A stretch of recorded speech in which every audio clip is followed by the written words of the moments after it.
하나님 말씀 마가복음 5장 21절에서부터 43절. 예수께서 배를 타시고 다시 맞은편으로 건너가시니 큰 무리가 그에게로 모이거늘 이에 바닷가에 계시더니 회당장 중에 하나인 야이로라 하는 이가 와서 예수를 보고 발 아래 엎드려 간곡히 구하여 이르되 내 어린 딸이 죽게 되었사오니 오셔서 그 위에 손을 얹으사 그로 구원을 받아 살게 하소서 하거늘 이에 그와 함께 가실새 큰 무리가 따라가며 애워싸 밀더라. 12해를 혈류증으로 앓아온 한 자가 있어 많은 의사에게 많은 괴로움을 받았고 가진 것도 다 허비하였으되 아무 효용이 없고 도리어 더 중하였던 차에 예수의 소문을 듣고 무리 가운데 끼어 뒤로 와서 그의 옷에 손을 대니 이는 내가 그의 옷에만 손을 대어도 구원을 받으리라 생각함일러라. 이에 그의 혈류 근원이 곧 마름의 병이 나은 줄을 몸에 깨달으니라. 예수께서 그 능력이 자기에게서 나간 줄을 곧 스스로 아시고 무리 가운데서 돌이켜 말씀하시되 누가 내 옷에 손을 대었느냐 하시니 제 아들이 여짜오되 무리가 애워싸 미는 것을 보시며 누가 내게 손을 대었느냐 물으시니까 하되 예수께서 이 일 행한 여자를 보려고 둘러보시고 여자가 자기에게 이루어진 일을 알고 두려워하여 떨며 와서 그 앞에 엎드려 모든 사실을 여쭈니 예수께서 이르되 딸아 네 믿음이 너를 구원하였으니 평안히 가라 네 병에서 놓여 건강할지어다. 아직 예수께서 말씀하실 때에 회당장이 집에서 사람들이 와서 회당장에게 이르되 당신의 딸이 죽었나이다 어찌하여 선생을 더 괴롭게 하나이까. 예수께서 그 하는 말을 곁에서 들으시고 회당장에게 이르시되 두려워하지 말고 믿기만 하라 하시고 베드로와 야고보의 형제 요한 외에 아무도 따라옴을 허락하지 아니하시고 회당장의 집에 함께 가사 떠드는 것과 사람들이 울며 심히 통곡함을 보시고 들어가서 그들에게 이르시되 너희는 어찌하여 떠들며 우느냐 이 아이가 죽은 것이 아니라 잔다 하시니 그들이 비웃더라. 예수께서 그들을 다 내보내신 후에 아이의 부모와 또 자기와 함께 한 자들을 들이시고 아이 있는 곳에 들어가사 그 아이의 손을 잡고 이르시되 달리다고 마시니 번역하면 곧 내가 내게 말하노니 소녀야 일어나라 하심이라.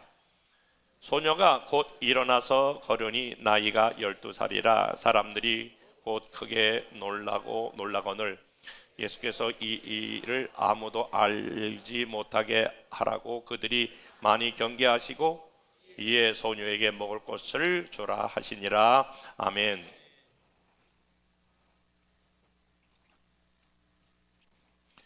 그 TV 프로그램 중에서 Sing Again이라고 하는 프로가 있는데요. 실력이 있지만 잘 알려지지 않는 가수들에게 기회를 주는 차원에서 하는 그 오디션 프로그램인데요. 그 이무진이라고 하는 한 청년이 22살 되었는데 이 청년이 나온 거예요. 이 청년이 부른 노래가 꿈이라고 하는 노래를 선곡해서 노래를 불렀어요. 그 노래 가사 중에 이런 내용이 있더라고요. 이 세상 어디가 숲인지 어디가 늪인지 그 누구도 말을 안 내. 이 세상 어디가 숲인지 어디가 늪인지 그 누구도 말을 안 내. 심사위원이 그 노래를 부르기 전에 묻더라고요. 왜 이 노래를 선곡했습니까? 물으니까 그 노래가 꼭 자기 형편과 똑같다. 그래서 그 노래를 선곡했다라고 그렇게 말하더라고요. 그래서 대부분의 많은 사람들이 내가 어떻게 하면 선곡할까 그렇게 질문하니까 사람들이 말하기를 이렇게 대답했더래요. 야, 너 그 길을 가면 안 돼. 너 노래로 성공할 수 없어. 대부분의 많은 사람들이 그렇게 말을 하더라고. 그 청년이 그렇게 말했는데 그것이 자기에게는 엄청난 상처가 됐다라고 말하면서, 그러면서 그 꿈이라고 하는 노래를 선곡했다라고 하는 거예요. 그래서 제가 그 꿈이라고 하는 그 노래를 한번 그 인터넷에 치고 들어가 봤어요. 조용필의 노래더라고요. 그 노랫말이 이렇게 되어 있더라고요. 머나먼 길을 찾아 여기에, 꿈을 찾아 여기에, 괴롭고도 험한 길을 여기에 왔는데 이 세상 어디가 숲인지 어디가 늪인지 누구도 말을 안 내. 제 마음에 와 닿는 그러한 가사 말이, 이 세상 어디가 숲인지 어디가 늪인지 누구도 말을 안 내. 이 말이 굉장히 마음이 좀 제 마음에 아팠어요.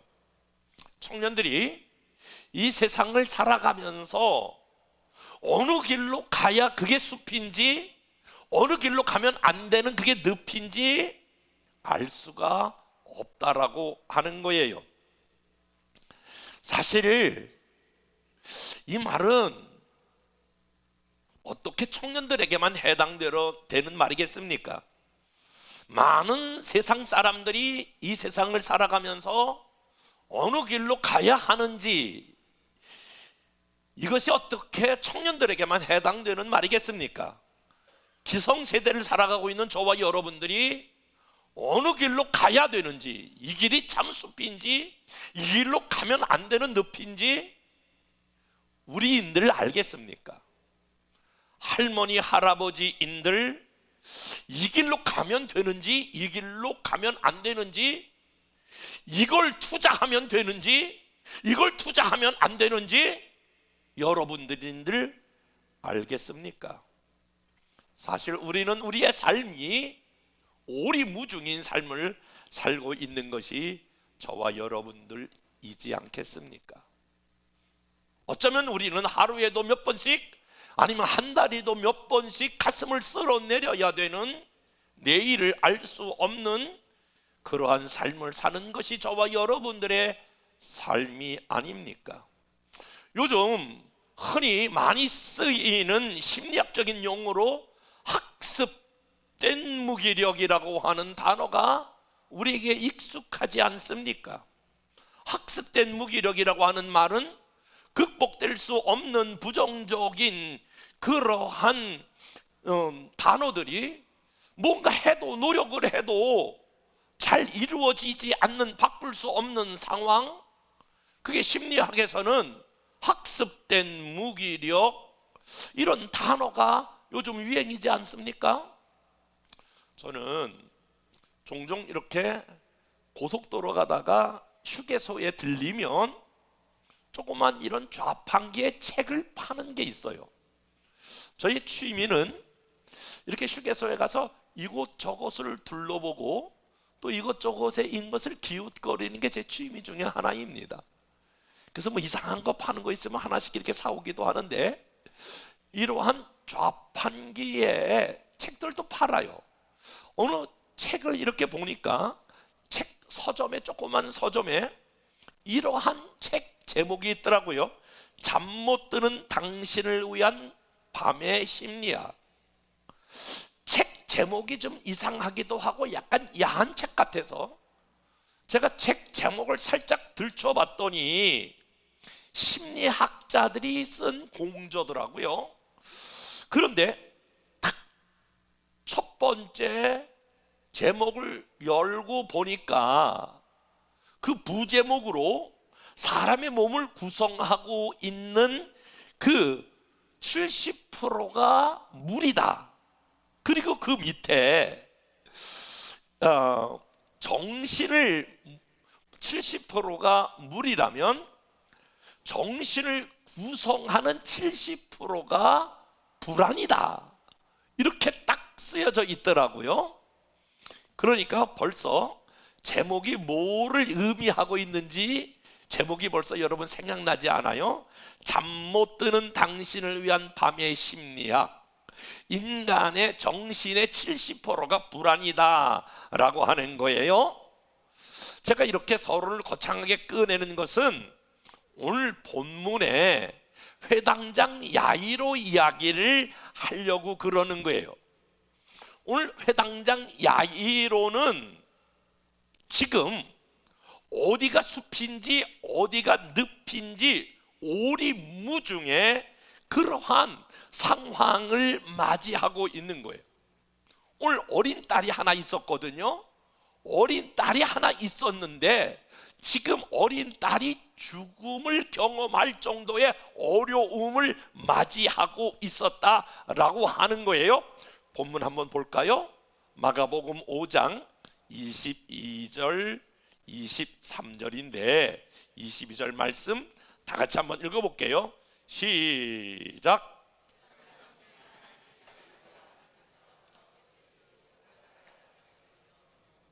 제 회당장 하나인 야이로라 하는 그러한 이가 와서 예수를 보고 발 앞에 엎드려 간곡하게 구하여 이르되, 한번 따라서 볼까요? 내 어린 딸이 죽게 되었사오니. 그러니까 내 어린 딸이 죽게 되었사오니 오셔서 그 위에 손을 얹으사 그로 구원을 받아 살게 하옵소서. 여러분, 아버지의 마음을 좀 느낄 수가 있겠습니까? 내 어린 딸이 있는데 어린 딸이 죽게 되었다라고 하는 거예요. 이 아버지의 절박함을 오늘 본문은 우리들에게 말씀하고 있거든요. 오늘 이 자리에 나와 예배드리는 여러분들은 오늘 이 자리에 나와 예배드릴 때에 여러분들은 어떤 절박함이 여러분의 삶에 있습니까? 모양은 다르지만 이 어린 딸처럼 내 어린 딸이 죽게 되는 절박함은 아닐지라도 인생을 살면서 인생의 다양한 절박함이 우리 인생 가운데에 배어 있지는 않습니까? 절박함의 좀 깊이는 다를지라도 요 앞부분에 어떠한 절박함이 있냐면 12년 동안이나 혈류증으로 앓는 여인의 절박함이 있거든요. 혈류증이라고 하는 말, 여인이 하혈하는 그런 병이에요.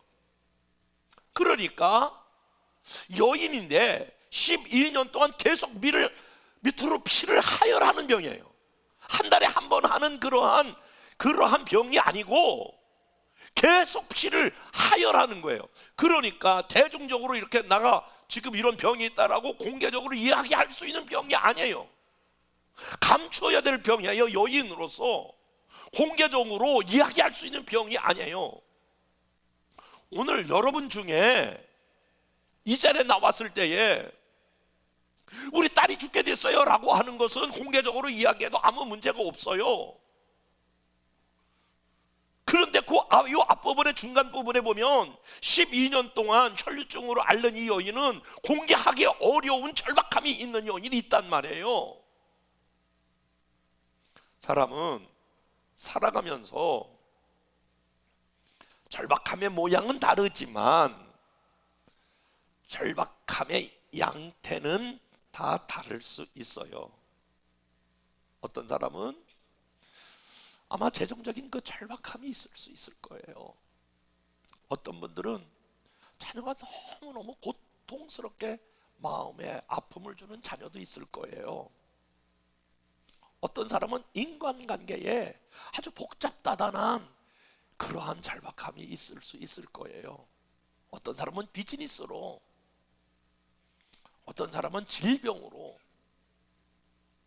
저는 오늘 여러분에게 질문하고 싶어요. 여러분들은 어떤 절박함이 있으신가요? 드러내놓고 오늘 회당장 야이로처럼 우리 딸이 죽게 됐어요 라고 있지만 그 앞부분에 혈류증 앓는 여인처럼 공개하기 어려운 그런 절박함에 있는 이 절박함이 우리 인생 가운데에 있을 수 있다는 거예요. 만약에 그런 것이 없을지라도 우리는 얼마든지 그럴 가능성이 우리 인생 가운데에 있을 수 있다라고 하는 게 우리의 삶이잖아요. 사랑하는 여러분, 절박함이 찾아올 때에 그때 우리는 어떻게 해야 되느냐라고 하는 것을 오늘 본문이 우리들에게 시사하고 있어요. 오늘 우리의 삶이 찾아올 때에 오늘 야이로를 통해서 보여주는 메시지는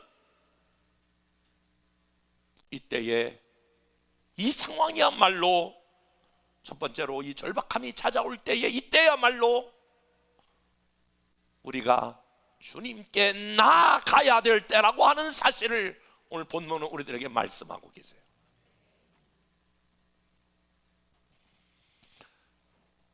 사랑하는 여러분, 여러분이 어떤 상황인지 잘 모르겠어요. 그러나 그것이 어떤 상황이든 그 상황이 대놓을 수 말할 수 있는 상황이든 말할 수 없는 상황이든 그 상황은 하나님 앞에 나아가야 될 상황입니다. 그것은 주님이 여러분을 부르고 있는 상황이라고 하는 사실은 분명해요. 야고보서 5장 1절 성경은 이렇게 말씀하고 있어요. 야고보서 5장 1절 너희 중에 고난 당하는 자가 있느냐? 그는 기도할 것이요. 즐거워하는 자가 있느냐? 그는 찬송할지로다. 여기 즐거워할 때에 찬송하라고 하는 말의 의미는 무엇입니까? 포인트가 여러분 뭔지 알겠어요? 기쁨을 주신 이가 하나님이라고 하는 거예요. 찬송한다라고 하는 말은 그냥 찬송을 부르라는 얘기가 아니에요. 기쁨을 주신 분이 하나님이라고 하는 사실을 잊지 말아야 한다라고 하는 거예요. 고난이 찾아올 때에 너희 중에 고난 당하는 자가 있느냐? 이 고난 당하는 자가 있느냐? 그때 기도하라고 하는 말은 바로 여러분 이 고난 때에 기도를 대입하라고 하는 말이에요. 고난이 왔는데 왜 기도하지 않습니까? 여러분 고난이 왔는데 왜 기도하지 않냐고요? 그것은 고난 때에 기도하지 않는 훈련이 되어 있지 않기 때문에 그래요. 기도를 개입하는 그런 훈련이 되어 있지 않기 때문에 그래요. 그러므로 사랑하는 여러분, 오늘 저와 여러분들의 어떤 절박한 상황이 왔을 그때에는 주님께 나와야 될 때요, 그때는 기도해야 될 때인 사실을 야이를 통해서 배우는 역사가 있기를 주님의 이름으로 축복합니다. 주님께 나오되 오늘 두 번째 야이를 통해서 배워야 될 것은 간절함과 겸손함으로 나아가야 됩니다. 마가복음 5장 22절과 23절 다 같이 한번 말씀을 볼게요. 22절과 23절 시작.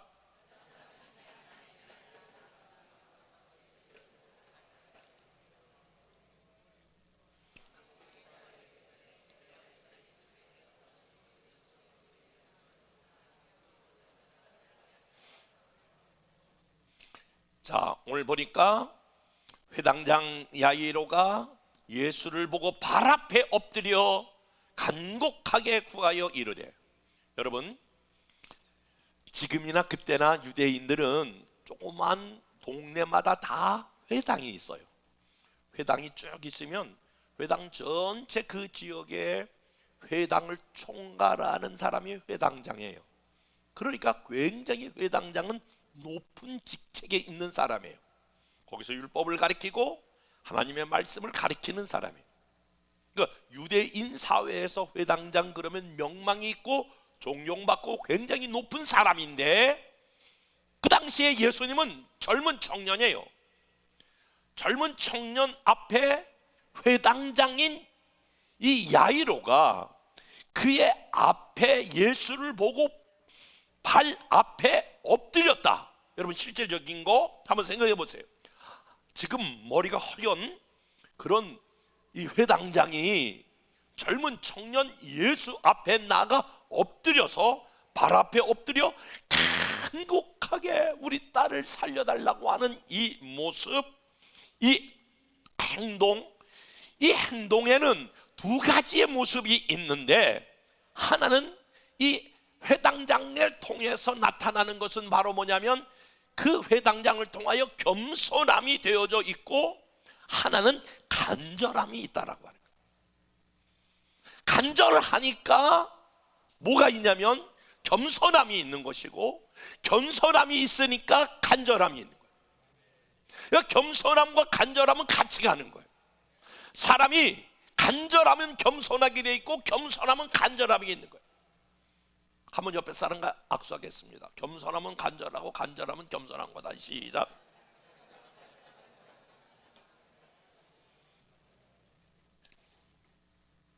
회당장이 예수님 앞에 엎드려 그를 향하여 엎드려서 간절하게 오늘 우리 딸을 위하여 살려달라고 지금 애원하고 있는 이 모습을 보는 거예요. 성경은 이렇게 말하고 있어요. 시편 145편 19절 말씀, 다 같이 말씀 보겠습니다. 시작. 그는 자기를 경외하는 자의 소원을 이루시며 또 그들의 부르짖음을 들으사 구원하시로다. 아멘. 하나님은 자기를 경외하는 자들의 소원을 이루시며 또 그들의 부르짖음을 들으사 구원하시로다. 오늘 제 설교의 제목을 아시는 분 계세요? 예? 간절함의 능력. 우리의 능력이 어디에 있냐면 사실은 간절함에 있는 거예요. 저와 여러분, 하나님 앞에 우리가 하나님을 경외하고 하나님 앞에 간절히 부르짖으면 소원을 이루시고, 우리의 모든 그 간절함 가운데에 하나님이 우리를 구원해 주시는 줄로 믿습니다. 마가복음 5장 34절은 이렇게 말합니다. 다 같이 한번 말씀 보겠습니다. 시작. 예수께서 이르시되 딸아, 내 믿음이 너를 구원하였으니 평안히 가라. 내 병에서 놓여 건강할지어다. 한번 여러분 이 말씀을 객관적으로 보면 사실 혈루증 앓는 이 여인에게 있어서 정말 이 여인의 믿음이 여러분 구원했을까요? 난 그렇다고 생각하지 않아요. 예수님의 그 능력이 이 여인을 구원하신 것이지 무슨 딸의 믿음이 이 혈루증 앓는 여인을 구원했겠어요.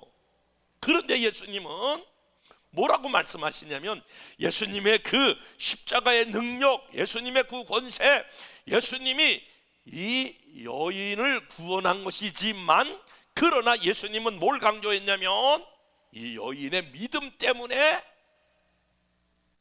바로 이 혈루증 앓는 여인을 구원했다라고 하는 이 믿음을 강조했단 말이에요. 성경이 뭐라고 말하고 있어요? 겨자씨만한 믿음만 있어도 이 산을 들어 저기로 명령해도 옮기신다라고 말씀했잖아요. 그래서 성경은 뭐를 강조하냐면 믿음을 강조하는 거예요.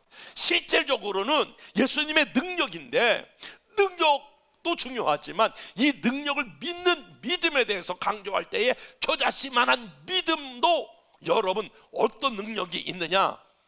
산을 옮길 만한 능력을 오늘 말씀하고 있는 거예요. 마가복음 5장 35절 다 같이 한번 말씀을 보겠습니다. 시작. 회당장 집에서 사람들이 회당장에 이르기에 당신의 딸이 죽었나이다. 어쩌여 선생이 더 괴롭게 하나이까? 36절 시작. 예수께서 그에게 말을 곁에서 들으시고 회당장에 이르시되 두려워하지 말고 믿기만 하라 하시고. 자, 여러분 보세요. 지금 이 상황이 어떤 상황이냐면, 지금 회당장 야이로가 예수님께다가 무릎을 꿇고 막 살려달라고 그러니까 예수님이 알았다. 그리고 지금 막 가는 거예요. 지금 이 상황을 다른 말로 말하면 지금 앰뷸런스가 와가지고 지금 행 거리고 예수님이 지금 막 지금 가고 있는 중이에요. 근데 중간에 어떤 일이 벌어지냐면, 혈루증 앓는 여인이 지금 이제 한마디로 이런 식으로 말하면 중간에 이제 예수님의 옷자락을 붙잡는 거예요. 그러니까 막 사람들이 이제 예수님 막 가는데 막 사람들이 막 밀치면서, 그런데 예수님이 막 지금 혈루증 앓는 그 여인을 향하여 누가 내 옷에 손을 대었느냐, 예수님이 그렇게 말씀하시는 거예요. 아니 지금 예수님 가던 길 빨리 가서 혈루증 야이로의 딸을 고쳐야 되는데 빨리 가서 그 야이로 딸을 고치기도 바쁘신데 막 사람들이 막 밀고 땡기고 그러는데 예수님이 가다 말고 서가지고 그 바쁘신 중에 누가 지금 내 옷에 손을 대었느니라. 그 제자들이 아니 이렇게 사람들이 막 많은데 막 밀치고 땡기는데 누가 예수님 손을 대었다고 합니까? 그랬더니 예수님이 거기서 머뭇머뭇거리면서 아니야, 누가 내 옷에 분명히 손을 댔다니까. 제자들이 아니에요, 예수님, 이렇게 많은 사람들이 예수님을 지금 이렇게 밀고 땡기고 막 사람들이 많은데 아니야, 분명히 누가 내 옷에 손을 댔다니까. 그러면서 거기서 머뭇거리고 계신 거예요. 지금 1시가 바쁜데.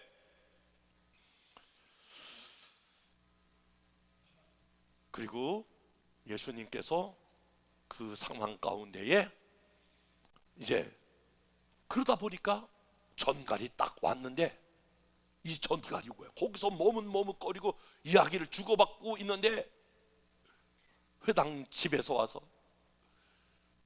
딱 전갈이 왔는데 딸이 죽었습니다. 그 이야기를 딱 전해드는 거야, 회당장이. 여러분, 그 이야기를 전해들은 이 회당장은 어떻겠어요, 마음이? 청천벽력.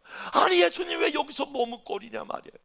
빨리 가서 우리 딸을 고쳐줘야 되는데 아니 중간에 혈루증 앓는 그 여인하고 왜 머뭇거리면서 빨리 가도 시원치 않은 반인데, 근데 머뭇거리다가 딸이 죽었다고 하는 이야기를 전해 들으면서, 그러면서 딱 그 이야기를 들으면서 회당장이 마음이 무너졌어요. 그때에 36절 다시 말씀을 보겠습니다. 예수께서 그 하는 말을, 딸이 죽었다고 하는 이야기를 들으면서 그 하는 말을 곁에서 들고 회당장이 이르시되, 한번 따라서 봅시다. 두려워하지 말고 믿기만 하라. 머뭇거리는 이유가 있는데, 머뭇거리는 이유가 바로 이 말을 하려고 그래. 야이로야, 너 두려워하지 말고 믿기만 하라. 그러면서 그 집에 도착했어요. 도착해서 38절 말씀부터 40절 말씀까지 쭉 읽어볼게요. 다 같이 읽어보겠습니다. 시작.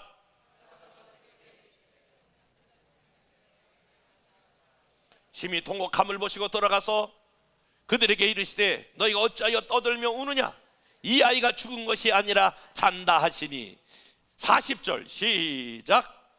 그들이 비웃더라. 예수께서 그들을 다 보내신 후에 아이의 부모와 또 자기와 함께한 자들을 데리고 아이가 있는 곳에 들어가서 보니까, 회당장 집에 딱 도착하니까 막 사람들이 떠들고, 이 젊은 아이가 죽었으니까 막 울며 통곡하며, 어떤 사람은 야, 이 젊은 아이가 죽었구나, 어쩌냐 야, 어쩌냐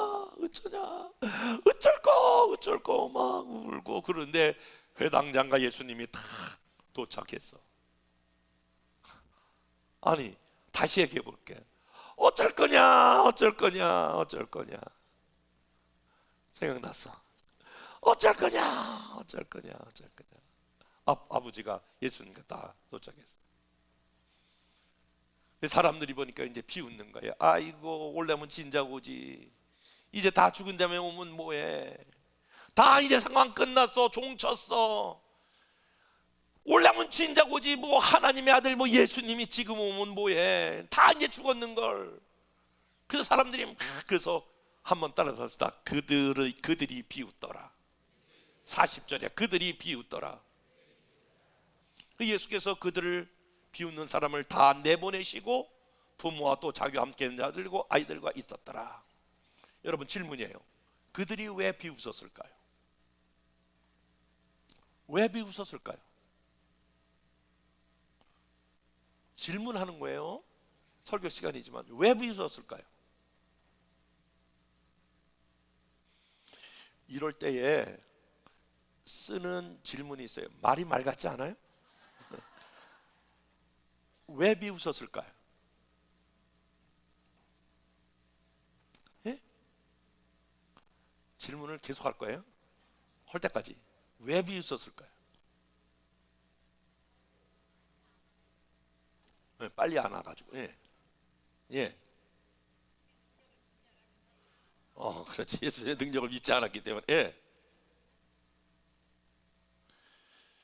지금 중요한 거는 예수님이 도착했는데 사람들이 딸이 죽은 상황에 대해서 성경은 딱 한 줄로 이렇게 말하고 있거든. 그들이 비웃더라. 그러니까 그들의 입장으로 보았을 때에는 상황이 종료된 거예요. 그들의 입장으로 봤을 때는 죽었기 때문에 끝난 거예요. 그러니까 우리들의 시각으로 여러분들이 말씀을 보거나 말씀을 들으면 이해되지 않는 게 너무 많아요. 한번 여러분 우리들의 시각으로, 인간의 시각으로 말씀을 읽거나 말씀을 들으면 이해되지 않는 게 거의 다예요. 홍해가 갈라졌다고요? 바다가 갈라졌다고요? 죽은 자가 일어났다고요? 예수님이 남녀 관계를 갖지 않았는데 태어났다고요? 그러니까 기독교는 인간의 시각으로 보았을 때에는 하나도 한 걸음도 떼어놓을 수 없는 게 기독교예요. 성경, 그래서 많은 사람들이 인간의 이성적으로만 이해될 수 있는 것만 기록하자, 그렇게 해서 성경을 다시 썼더니 성경 껍데기하고 마지막만 남았다니까요. 아니 어떻게 말씀으로 온 천지가 창조가 되지? 아니 어떻게 다시 새하늘과 새 땅이 이 땅에 오지? 사랑하는 여러분, 인간의 시각으로 보면 기독교는 한 발자국도 움직일 수 없는 거예요. 인간의 시각으로 보니까 그들이 비웃게 되는 거예요. 그러므로 믿음이라고 하는 것은 인간의 시각으로 성경을 이해하는 것이 아니라, 믿음이라고 하는 것은 인간의 시각을 뛰어넘어 하나님이 하신 것을 받아들이는 것을 믿음이라고 그래요. 믿음을 갖는다라고 하는 말은 사람이 한 것을 사람으로 한 것이, 그것이 이성이라면, 믿음은 바로 사람이 하지 못하는 것을 창조주 하나님이 하신 것을 받아들이는 것을 믿음이라고 하는데, 그렇기 때문에 믿음의 중요성을 성경은 말하고 있는 거예요. 지금 이 사람들은 인간의 이성으로 생각하니까 죽었는데 뭘 와서 뭐 하는가, 웃기고 있네, 지금 와서 뭐 한다고 그러는 거예요. 그래서 그렇게 비웃는 모든 사람을 예수님께서 40절에 보니까 예수께서 그들을 다 내보내신 후에, 비웃는 그들을 다 내보내신 후에 아이와 부모와 또 자기와 함께한 자들을 데리시고 아이 있는 곳으로 들어가셨다라고 하는 거예요. 어떤 칼럼니스트가 쓴 글이 아직도 생각이 나는데요, 나이가 들수록 고정된 신경회로망을 사용하기 때문에 한 가지 생각과 의견에 집착되는 경향이 있다. 나이 들수록 고정된 신경회로망을 사용하기 때문에 한 가지 생각과 의견에 집착하게 되는 경향이 있다. 그래서 나이가 들수록 완고해지기 쉽다, 이런 글을 썼어요, 칼럼니스트가. 그래서 제가 완고라고 하는 단어를 찾아보니까 융통성이 없어 올곧고 고집이 세다. 나이가 들수록 완고하여 융통성이 없고 올곧고 고집이 세다. 동의 안 하시는 것 같은데. 그러니까 나이가 들수록 완고한데 여기 융통성이 없고 올곧고 고집이 세다. 근데 여기서 이 사람이 하려고 하는 거는 올곧다라고 하는데 방점이 있는 게 아니라 고집이 세다, 이걸 얘기하려고 그러는데, 한번 젊은 분들에게 말해 볼까요? 정말 나이가 들수록 나이 든 사람이 고집이 센가요?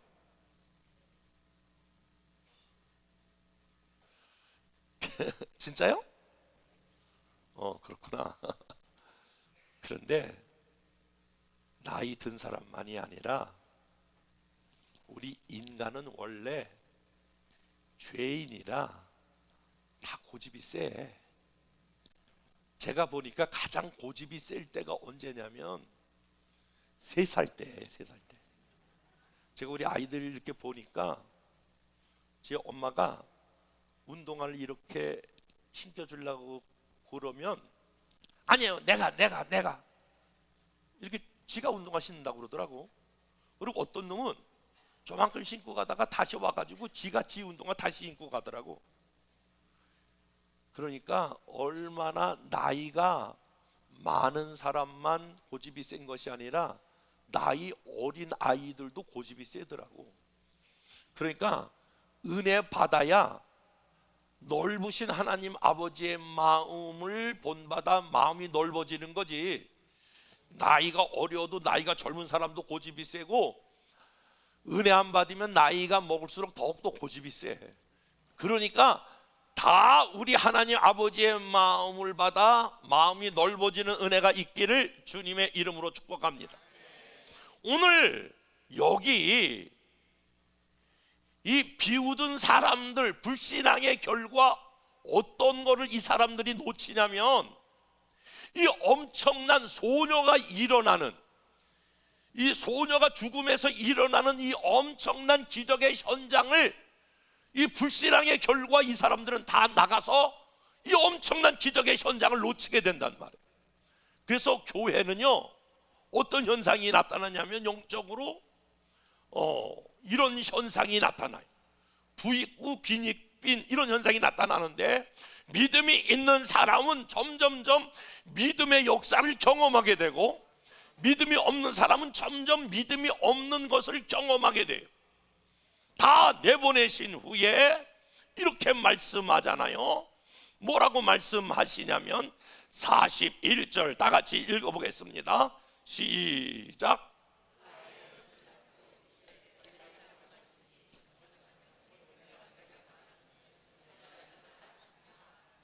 여러분, 거기 남아있는 아이의 부모, 그 아이의 부모는 그래도 한 가닥 예수님이 오셨으니까 한 가닥 믿음을 갖고 있는 그들을 향하여 달리다금 그러면서 내가 내게 말하노니 소녀야 일어나라, 그러면서 그들을 일으키신 줄로 믿습니다.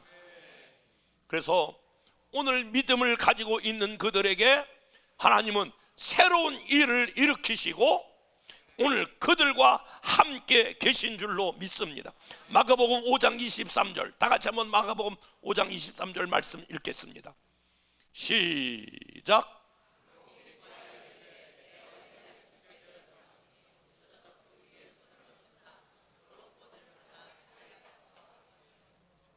그리고 24절 시작.